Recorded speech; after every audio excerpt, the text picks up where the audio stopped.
સમાચારમાં વાત કરીએ તો વલસાડમાં હત્યાનો આરોપી 10 વર્ષે ઝડપાયો છે। સમાચાર સામે આવી રહ્યા છે। 10 વર્ષ અગાઉ મિત્રની હત્યા કરી અને ફરાર થયો હતો। હત્યા કર્યા બાદ યુપીમાં જઈ અને સાધુ બની ગયો હતો।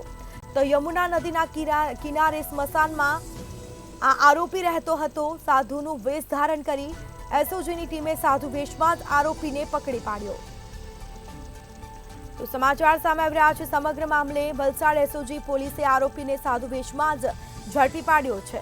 તો આ સીધા દ્રશ્યો સામે આવ્યા। આરોપીની ધરપકડ કરી ઊંડાણપૂર્વક તપાસ પણ હાથ ધરી છે। તો 10 વર્ષ અગાઉ વાપી જીઆઈડીસીમાં સાથે રહેતા એક મિત્રની હત્યા કરી હતી અને જે બાદ આરોપી ફરાર થયો હતો। તો આખરે પોલીસે તેને 10 વર્ષે ઝડપી પાડ્યો છે।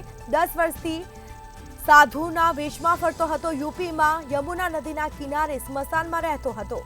તો એસઓજીની ટીમે સાધુના વેશમાં જ આરોપીને ઝડપી પાડ્યો છે અને કાયદેસરની કાર્યવાહી હાથ ધરી છે। પોલીસથી બચવા માટે સાધુ વેશમાં ફરતો હતો આરોપી। તો વલસાડ એસઓજી પોલીસે આરોપીને સાધુ વેશમાં જ ઝડપી પાડ્યો અને હવે કાર્યવાહી અને તપાસ કરવામાં આવી રહી છે।